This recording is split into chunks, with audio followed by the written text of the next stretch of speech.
I am Mahi Sharma and I am a third year student at National Law Institute University, Bhopal. In the year 2020, me and my team, headed by Maithili sir, started working for the initiative Crime Free Bharat.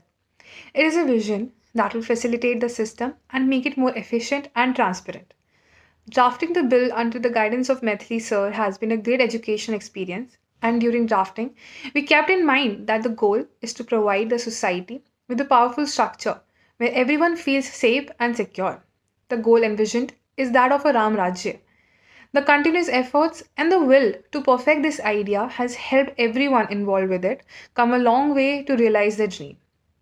We hope that this idea ensures a powerful, efficient, and public friendly policing system on ground. It will be a journey from present situation to a totally transformed situation.